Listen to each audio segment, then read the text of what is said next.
is equals to 1 and cos of 180 degree is equals to minus 1. So minus minus again get plus, and 1 plus 1 is equals to 2 again. So W is equals to 2 PE. By now this is the whole work done, and this work done has a unit of joule, if you remember. Mention the unit to impress the examiner, just only. Okay, so you have to remember the units also, because this is physics, not the mathematics only. Okay, so this is the total work done. W is equals to 2 PE. Okay, so this is the maximum work done, because if you are rotating angle from 0 to pi degree, okay, so you are rotating from 0 to pi, it means the maximum work has to be done.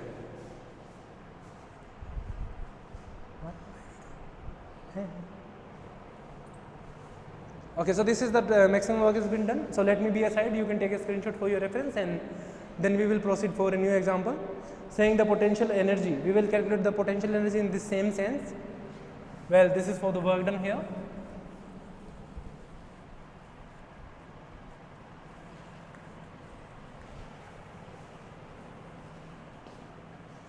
Well, I am not going to erase that, because I think that we will need some sort of results from here.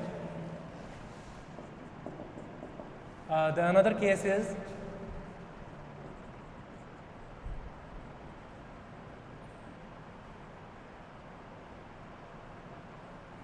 potential energy of a dipole in uniform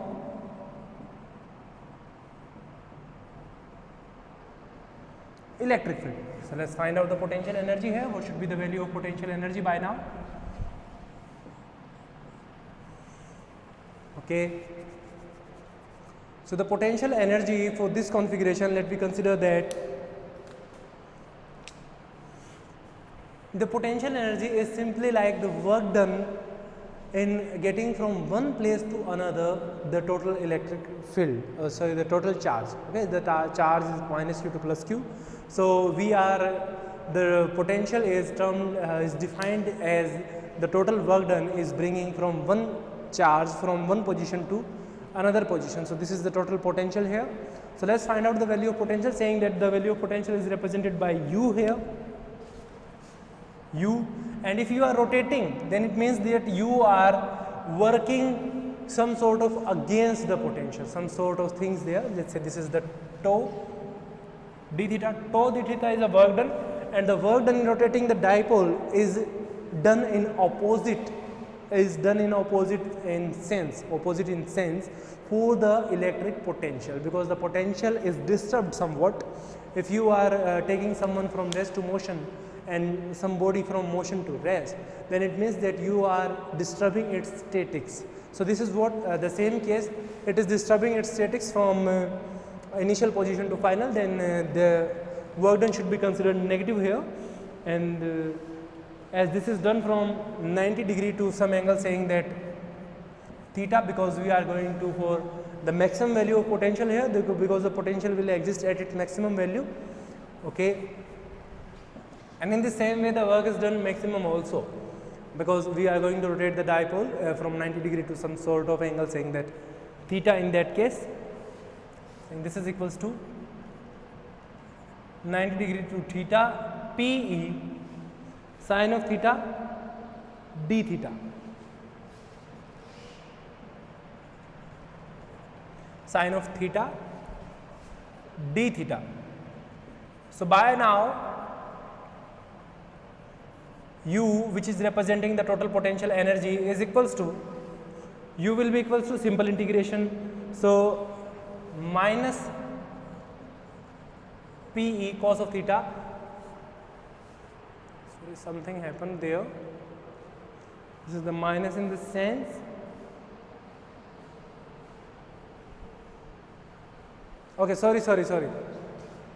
This is again minus inside, because the total torque applied in if this is in this direction, and if the work is done in anti-clockwise direction, because the work is to be done in anti-clockwise direction, that's why this is negative in this sense. So this minus will again get plus, and the sine of theta will again get to the minus cos of theta. So this is PE cos of theta, and this will equals to minus p vector dot E vector by now. So this is the value of potential at theta is equals to 0 degree. At theta equals to 0 degree, u will be minimum and the value of u will be equals to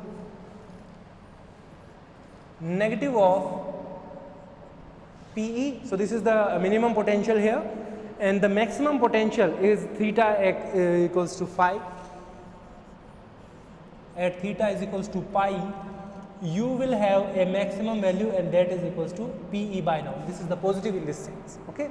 So these are the minimum and maximum value of potential for a dipole placed in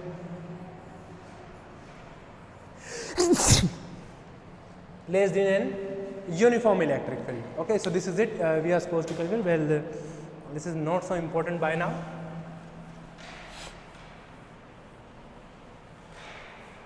We just need it only for our reference, and I think that we no longer need our reference also.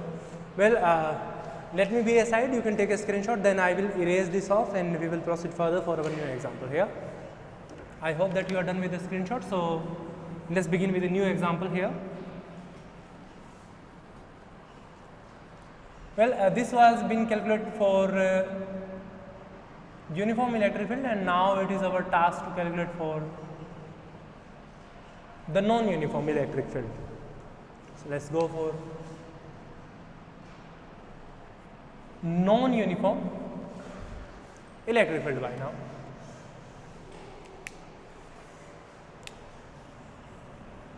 Now we will talk about non-uniform electric field. First of all, what we need to explain is one thing, that this time the force will be disturbed somewhat, because the force will not be zero, because in the uniform electric field the both of the force have same values, but this time the values is not same by now, so the Coulomb force will not be zero by now. Let's say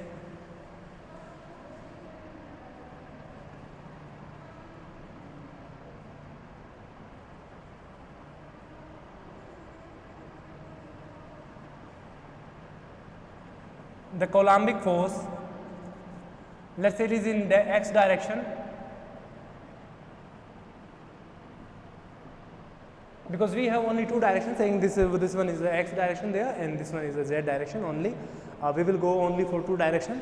Saying for the x direction, Fx will be equals to, saying this is QE, but this time electric field E has a component saying x plus d by 2 cos of alpha.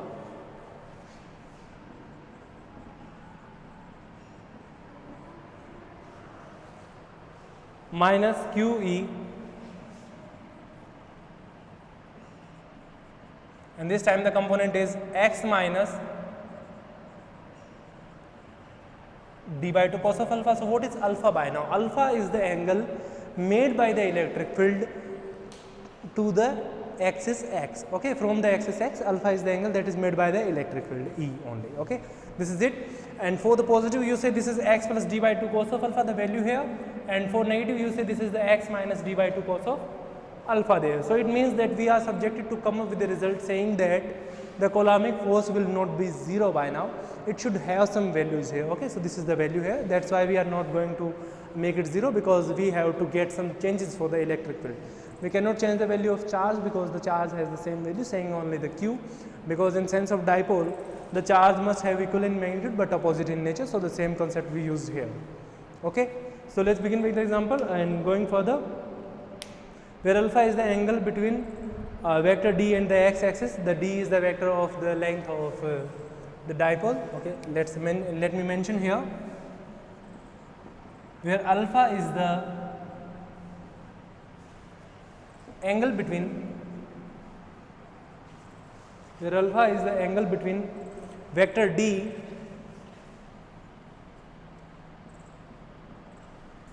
and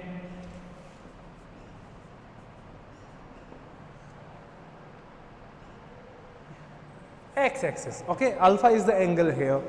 Okay, so alpha is the angle. So what should be the value of Fx by now? the Fx will be equals to Q Ex plus d by 2 cos of alpha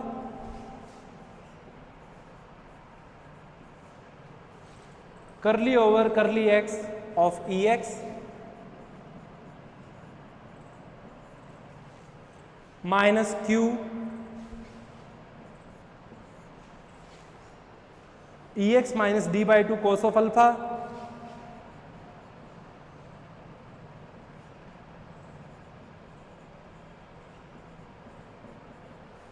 curly over curly x of Ex. I know that you are wondering that from where did I got these equations. Well, these equations has no any much more physical meaning, but this is the difference here, saying this is the curly by curly x of Ex is the component of Ex with respect to the direction x. This is only a partial component here, and this is again the partial component. This is the total electric field Ex, and for the positive axis you say this is the positive here, and for the negative axis this is only the negative here.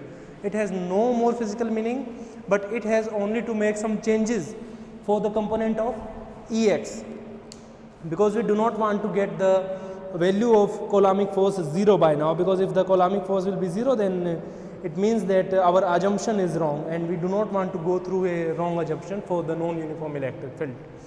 So this is the Fx here. Let's continue. So what should be the value of Fx by now? So now Fx, by solving all this, we will end up having Q d cos of alpha curly over curly x, Q d cos of alpha curly over curly x of Ex. By solving all this, we will have this value, and again this is the cos of alpha. So you can say that for the cos of alpha, this is the d vector and the del vector. This is the angle between d and del by del x. So you say this is Q d vector dot L del vector of Ex.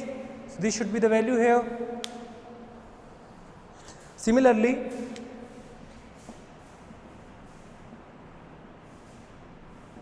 this is the Fx component, so we must have Fy component of force. So the Fy components will be equals to Q d vector dot del vector of Ey,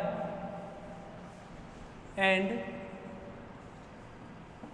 Fz will be equals to Q into d vector dot del vector Ez.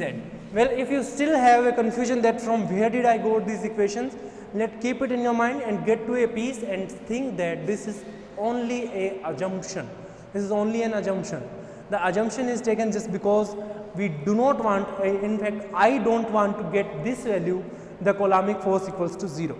Well, for a non-uniform field, the force must have components along the x-axis, for the y-axis and for the z-axis, both for all these components, and these are the components saying this component is along the x-axis, which is the Fx, and for the y-axis and for the z-axis. We have all these components. So what should be the total force by now? Now total force will be equals to I cap Fx, j cap Fy plus k cap Fz. So let's use all these values one by one and we will get our values here. You remember the constant quantities should be taken outside the bracket. This is Q d vector dot del vector. It is common in everywhere, so we do not need to write it repeatedly. Only thing is the I cap Ex plus j cap Ey plus k cap Ez. Again this quantity is equals to the total electric field here. Yes, this quantity is equals to the total electric field by now. So you can say the total force F is equals to Q d vector dot del vector, total E vector here. Okay. Again Q into D. What will be the value of Q into D will be now, by now? Combining these two values, what we will have? We will have P vector dot del vector into E vector. Well, this is not a dot product here. You are not allowed to use dot symbol here. If you going to use dot symbol, then it will be unsatisfied result, and it could be said wrong by the nature saying. Okay, so now on the dipole due to electric field E, torque P cross E along with the due to a resultant force F, the torque will act about a fixed point. Simply, it is only to explain that the torque is act about a single point by now. So this is the force here. This is the total force. Well, you are subjected to calculate this value here. This means that the force is acting only on a single point here. So what should be the value of torque by now? So torque should be equals to P cross E plus something else will act on there. The torque will have more component by now.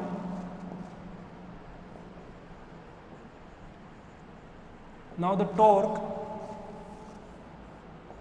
tau will be equals to, this is the P cross E is the common value here, this is the P cross E plus this time the Coulombic force is also exists. So we need to get a component of Coulombic force also, that's why we need a radial vector R there, and we need a cross product of R vector cross F vector. So this is the total value of torque by now, and you are subjected to calculate this value for your reference. Yes, this is it. If you are asked to calculate the torque for a non-uniform field, then you have to get this result, and this is the answer for this. You are subjected to calculate this answer here.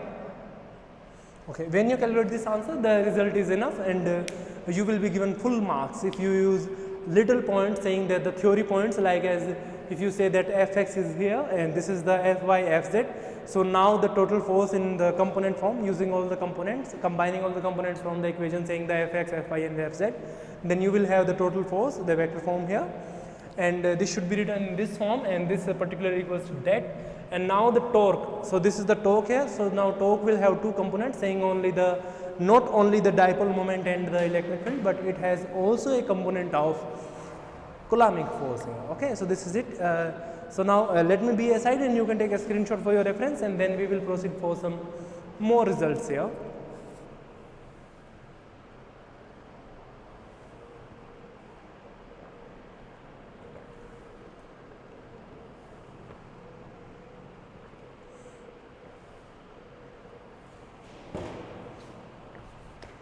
I hope that this is enough time for the screenshot. Well, I was gone there to drink water because I am continuously speaking about an hour. Okay, so this is it. Let me clear this off, and then we have one more example to discuss with us.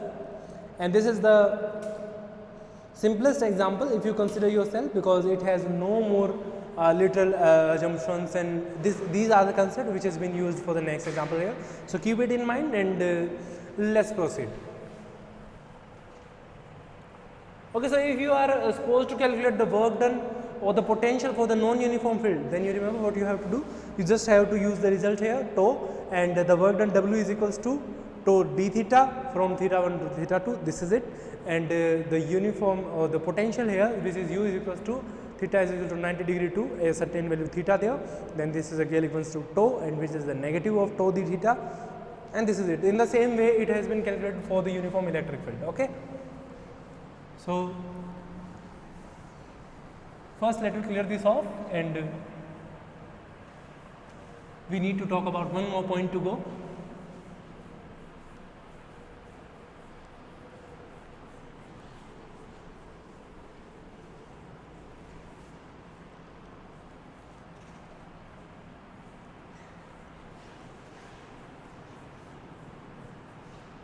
Okay. So let's see the potential due to a uniformly charged spherical shell.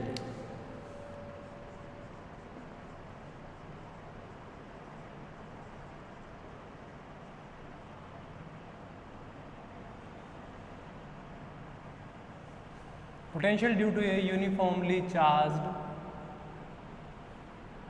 spherical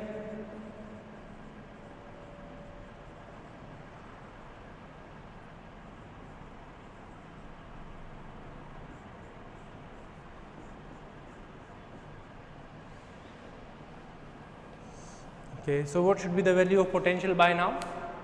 Let's see that if it is a potential is to be calculated for a charged spherical shell, so it means that the potential should be calculated in terms of torque and in terms of dipole moment. So let's find out. First of all, we need a spherical shell. Spherical shell means there should be considered a hollow sphere. The sphere is not filled up with the material inside, but it has material only the surface. Okay, so let's draw a sphere here. Well, you know very well that I am not so much good at drawing. So this is it. This is the potential surface. This is the spherical face, the shell here. Let's say this is the center point O here. Is this in center? Well, this is not look like a spherical shell. It is look like some sort of like a potato and something like that. But that doesn't matter. Let's say it has a radius capital R, and we are supposed to calculate potential at a point outside. Yes, first case we says potential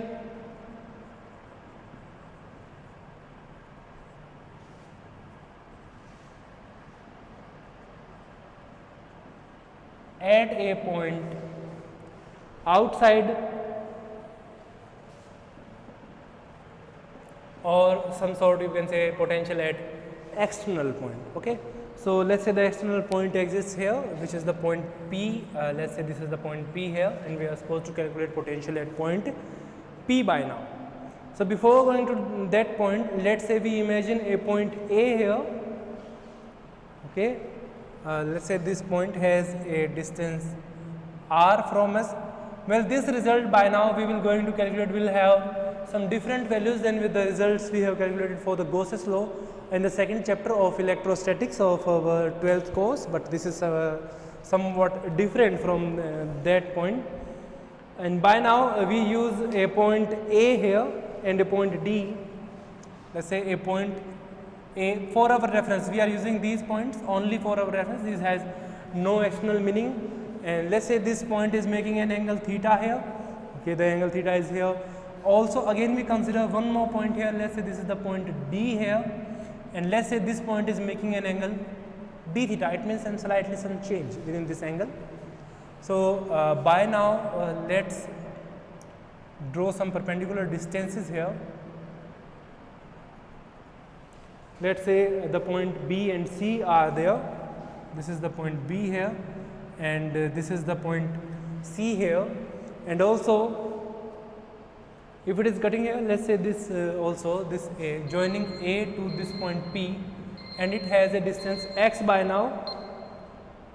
Okay, so this is the distance x. The distance x is the distance from the point A to point P, and this is r here. And let's say this consider one more point here, saying the point inside the sphere is G, and one more point N outside the sphere. Okay, okay. So the point N is the point at which the this curvature, this curve cuts the radial line for the point P, and G is the point here, somewhat here, and some little distance point. Okay, the little length segment.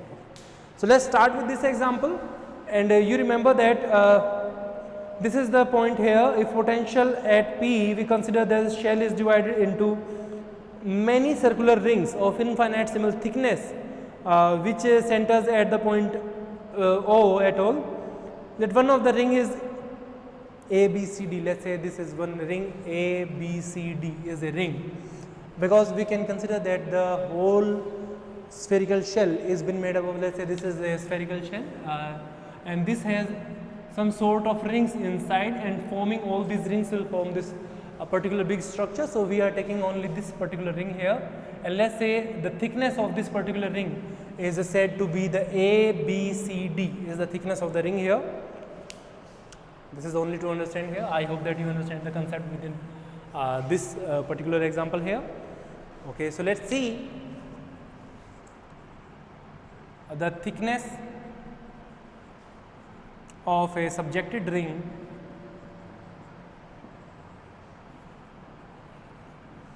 Let's say this is A, B, C, D, and angles are been discussed earlier, that point A is making an angle theta and point D again making an angle d theta. So it means the point D is making an angle theta plus d theta by now. Okay. So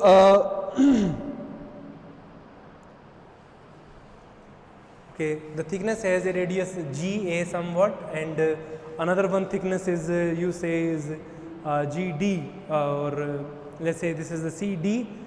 Okay, so let's find out here.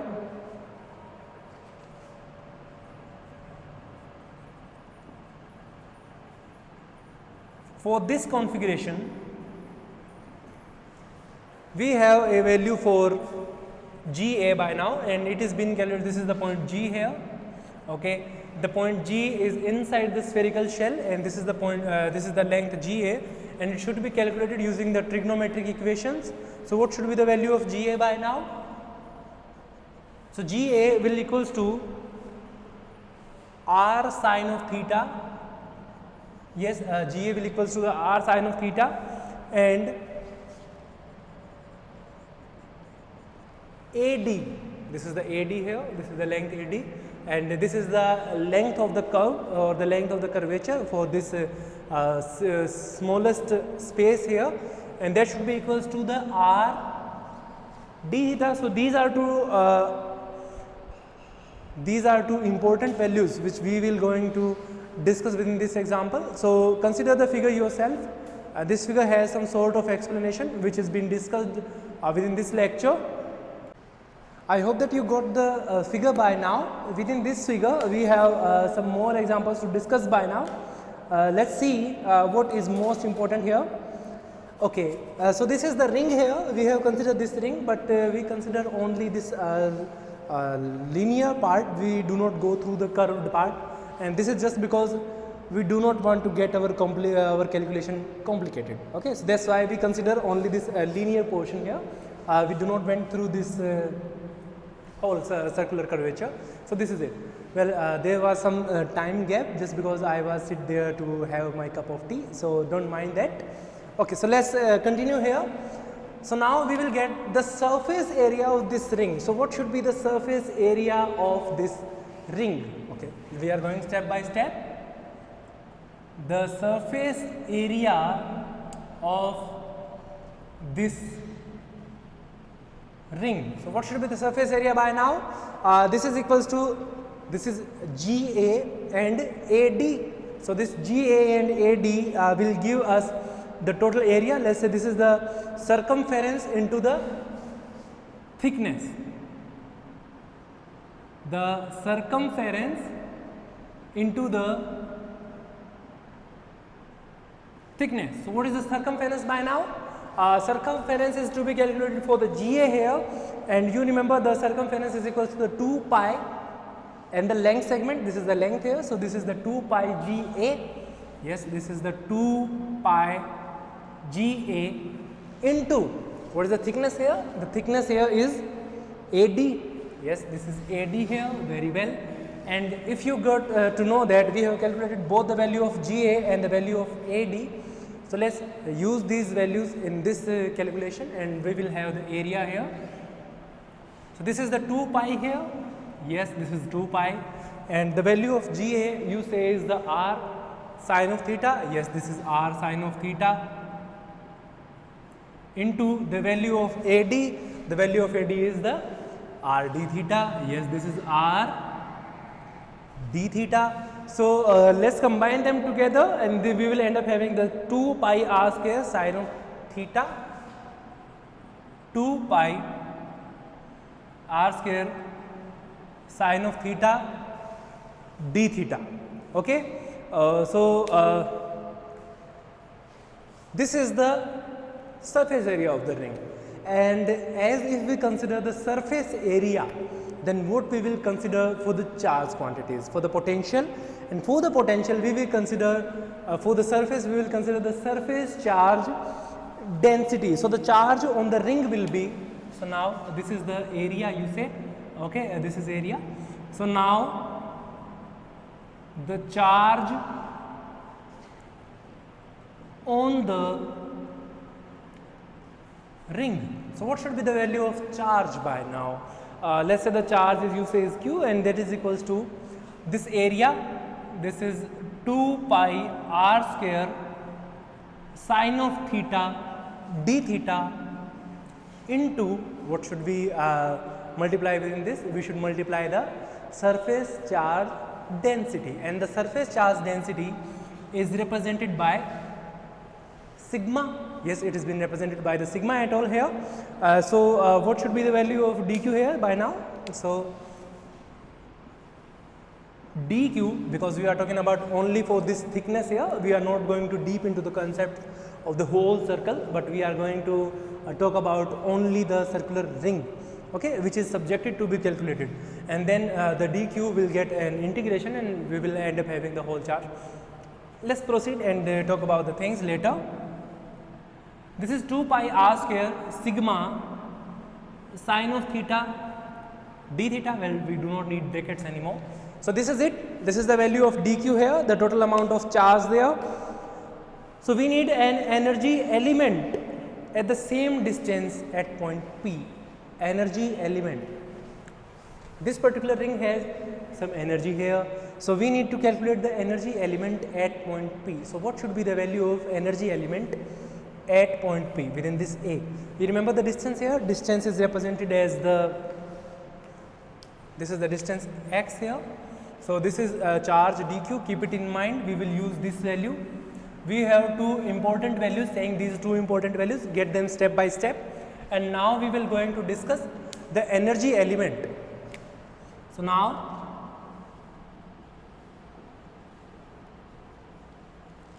the energy element, so now the energy element for energy element at point P. So now the energy element at point P, what should be the value of energy element by now? This is said to be the potential here, because energy is being stored in the form of potential. So that is I written here, this is dV, and this is equals to k dq over r. Yes, we can get this, k is equals to dq over r, and k is again a constant. So this is not r, sorry, we need to get the value x here, because the distance here is the x, okay. So this is k into, what is the value of dq here? The value of dq is 2 pi r square sigma sine of theta d theta over x, okay. So this is the charge element or the potential element. This is actually, he is talking about the energy element here, but this is the potential element, because the energy should be calculated in terms of potential energy. So this is the potential energy element here. This is dV here. Well, I need some workspace, so I think I should clear this off here. Okay.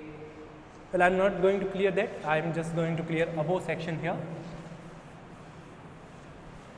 Just keep on taking screenshots for your reference, and you will have your important values step by step. Okay. So here, this is the k. You know that the value of k is equals to 1 over 4 pi epsilon naught. This is not subjected to write anymore, because you are understood. I can think that you are the student of BSc first year mathematics, so you know these values, how to calculate these values here. My markers keep on falling today, because they don't want to teach me. Yes, they want. Okay. In triangle AOP, this is the triangle AOP. In triangle AOP,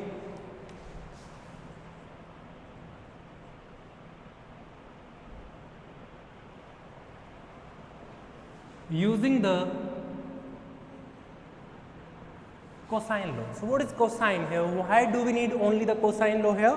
Because cosine is used to represent the direction. Every time cosine represents you a direction, saying the direction cosines, you got this concept from the mechanics for the chapter first. In the frames of reference, we have discussed it briefly. You can go and check out the lectures for the mechanics there. Okay.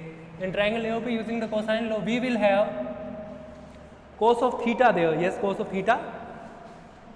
That is equals to capital R square plus R square minus x square over 2RR. This is simply one thing to remember. We are not going to deep into the concept that how did we get this value. We will discuss it after some time when we got free from all these specifications, then we will talk about this later. So the cos of theta will be equals to r square plus r square, small r square minus x square over 2 capital R into small r. So let's differentiate it. Differentiating it, we will have minus sine of theta d theta is equals to, these all values are constant there. So this is 0 plus 0, but x has a component there. So this is 2x over there, and the remaining is the 2r. Yes, this is the 2r, and this 2 again get cancelled, and minus sign is also get cancelled, but I am not cancelling because it may represent, it may seems to you as the positive sign. So in this way the negative sign also get cancelled. So we will have a value saying the sine of theta d theta is equals to x over capital R into small r. This is the value of sine theta for this. One thing also to be considered, that this is the dx. It must consist something like as dx over there. So this is the value of sine of theta for the cosine values here. This is, let's say this is equation 1 and this is equation 2. We will going to use both of these equations to represent our total potential energy by now. Okay. So now we will put the value of sine of theta d theta. This is sine of theta d theta here, and we will use this value in this equation. I again need some workspace, so I think I should clear off. Well, I don't think so that we any longer need these things here. Okay, and let's clear this off again. Consider only two equations, the equation 1 and the equation 2. So what should be the value of dV by now? I think I must write here. dV is equals to by now k 2 pi capital R square, sigma is again written as sigma x dx. Yes, x dx over, this is the x there. Well, this is again x here, doesn't matter. Yes, this is x there, and capital R, small r. X again get cancelled with x, and this capital R been cancelled by this power. So what the remaining is, dV is equals to k 2 pi r sigma dx over small r. This is what it remains here. Yes, this is all what remains here. Let's say this is equation 3 by now. This is a new improved equation for the potential, and we have used both the values for the equation 2 and equation 1. So I think we no longer need these to occupy our space here, because we need some workspace to work with. Okay, so this is the value of dV by now. Okay, so we got the dV, the charge element here. So now we need to, this is smallest element of energy, but we need the whole amount of energy for this total spherical shell, because this spherical shell is assumed to be consist of little spherical rings, one ring then another, then bigger, then bigger, then bigger, and then the whole spherical shell. So let's come up with this kind here. So integrating above equation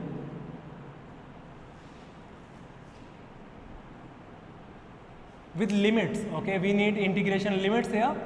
Limit should be stand for dx here. So we need to get limits for x here, and x must have limit saying between limits x is equals to r minus capital R, this r minus capital R, this particular area r minus capital R, to r plus capital R.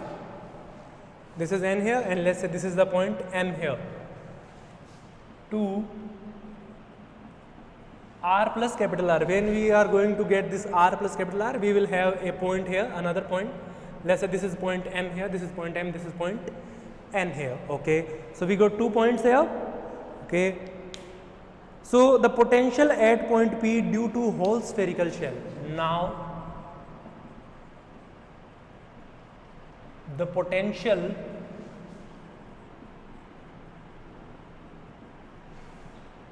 at point P due to whole spherical shell. So what should be the value of potential by now for this value? Okay, what should be the value of potential? This is now V is equals to V external, because this is the potential exists in the external side. So V external integration of dV, and similarly it is the integration of 2 pi r over r sigma. This whole thing is constant, so it could be taken out of the integration. 2 pi r sigma over r, this is the integration of dx for the limit saying r minus capital R to r plus capital R. These are the integrating limits. So integrating within these limits, what we will have? We will have a value saying that V is equals to k 2 pi sigma capital R over small r, and this is x, this is r minus capital R and r plus capital R. So putting and solving these values, I am not going to solve these values because you know how to solve these values, because these are pretty much easier for you to solve. You know that r get cancelled, small r get cancelled, then only the value of capital R remains there. Okay, so this value equals to the 2r again, so that will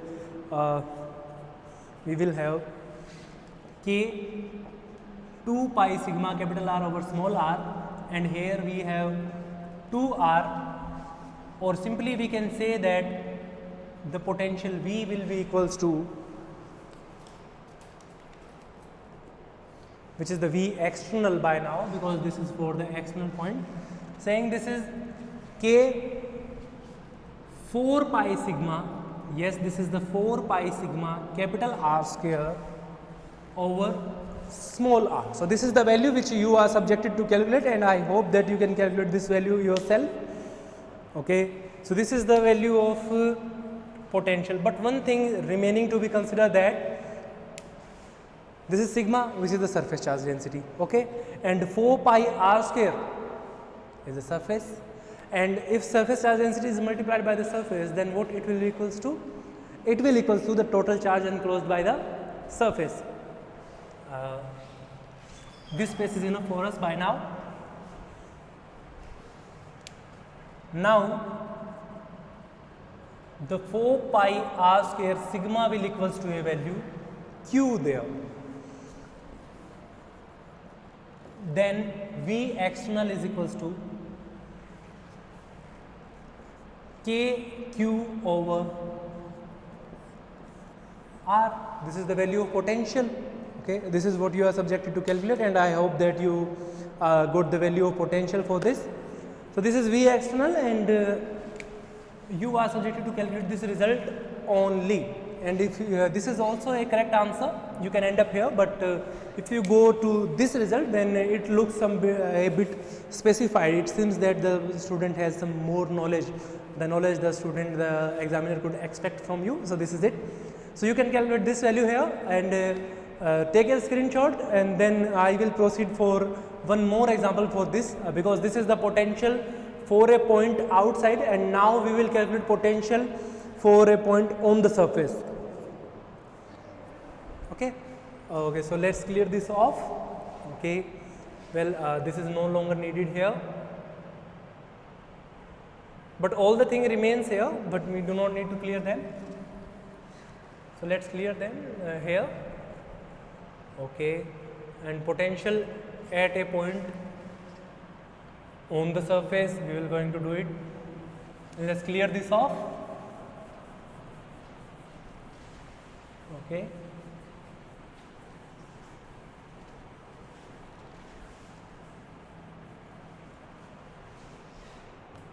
okay, point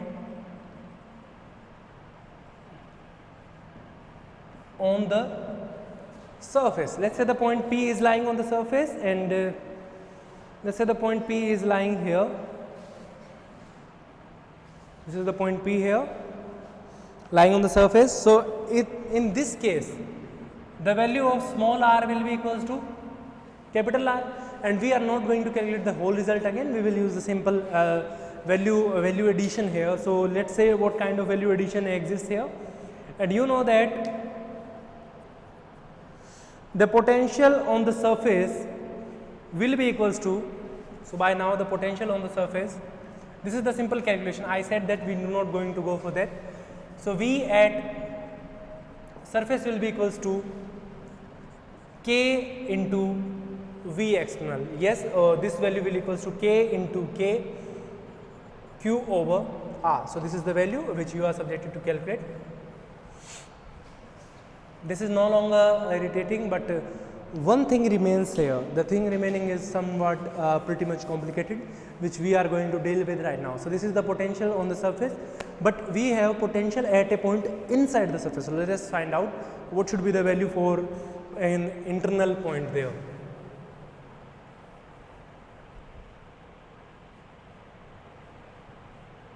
Potential for an internal point, because this time point P is not on the surface. Point P is somewhat here. This is the distance R for the point, and let's say point P is somewhat here. Okay, this is the point P here. Potential for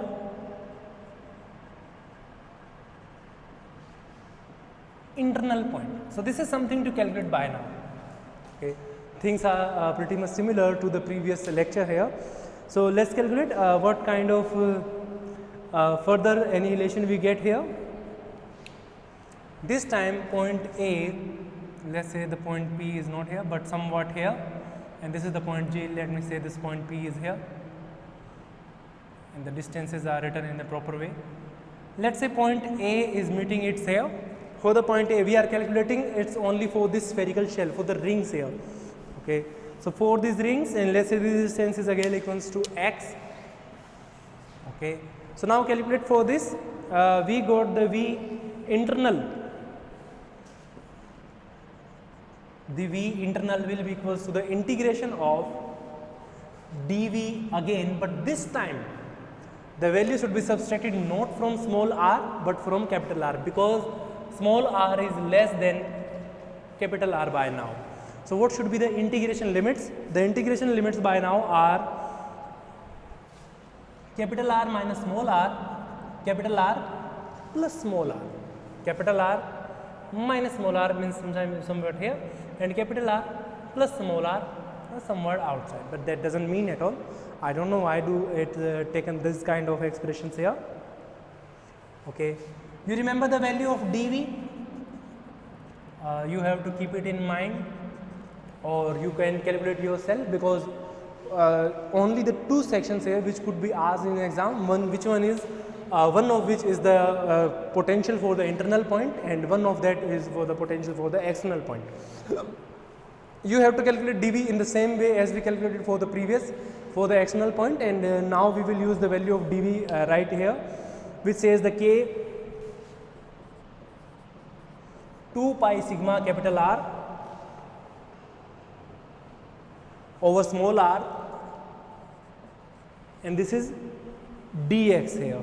Okay, so let's find out what should be the value, saying V internal is equals to, by now the constant value should be put out of the integration, saying that K is a constant, 2 pi again is a constant, sigma is a constant, capital R and small r, these all things are constant, but the thing remaining is the x here. So integrating dx will lead us to x, and x will have values.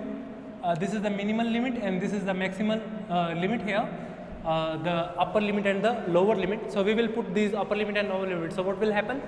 The thing is been cancelled, only the capital R here, the small r will get 2r. Let's say this will become K of 2 pi sigma capital R over small r, and for this arrangement we have capital 2R here, and this 2R been cancelled by now. The small r is cancelled with this. So this is V internal, and V internal will now equals to 4 pi sigma r, and again the 4 pi r and sigma will again equals to the value, saying that that is equals to the charge Q here. Yes, this is again equals to the charge Q by now. this value again approaches the charge, total charge Q there. So V internal is equals to KQ by now. Okay, so it means that the total potential energy for a point inside the spherical shell doesn't depends on its distance. Okay, wherever it is placed, if it is placed here or maybe here, let's say this is placed here or maybe here, somewhere, anywhere, the value of potential will be same, because the value will depend only on the total charge of the sphere. The value doesn't depend on the distance of the point from the origin or somewhat conditions like that. And but in the external case, the point depends for the external case. Let me remind here. For external case, we have value saying the KQ over R. So it means that for an external point, when the distance R increases, the potential will keep on decreasing there. Okay, if the point is here, then the potential has some value. But if the potential has, if the point is assumed to be here, then the potential value will be less for this point, but higher for this point.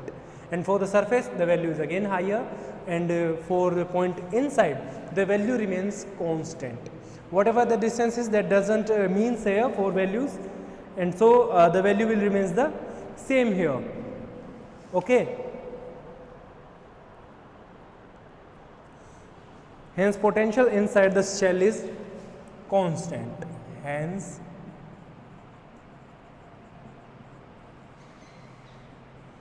potential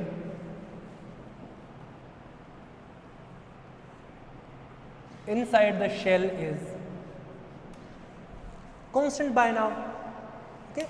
So you can end up having these results. These are our answers. I hope that you can get them yourself pretty much easier, and use some sort of theoretical examples there, because theory gives you some literal advantages, saying that if an examiner is going on checking your examination paper, then he will witness these mathematical advantage, and also he will focus on something that you have written in your notebook, some sort of theories, and that will help you get some good marks for this example here. So let me be aside, you can take a screenshot for your reference, and then we will end up our lecture here. This is enough for the lecture 4th, I think. Okay, so this is it for the lecture 4th. I think this is enough for the lecture 4th, and this all for the lecture 4th here. We will going to discontinue our lecture 4th here, and after then we will continue with our lecture 5th. But in lecture 5th, we will not going to discuss our theoretical part, but we will going to get our numerical approach, and for that we will use these results and find out how to check out the potential if the question based on these kind of explanation is being asked. So how will you solve them? So thank you very much for watching this video, and that's all for today. And again, I politely request all the viewers, if you are new here, then please subscribe to the channel and press the bell icon so that you will never miss another update. And thank you very much again for watching this video. And if you learn something new from this video, then please consider to give a thumbs up to us, and your appreciation matters a lot to us. If you appreciate us, then we will try to provide you more and more exclusive content, so that we can enhance your learning with us. So thank you very much again for watching this video. Have a great day ahead and a happy learning. And this is the Mehta PG College online study portal signing off.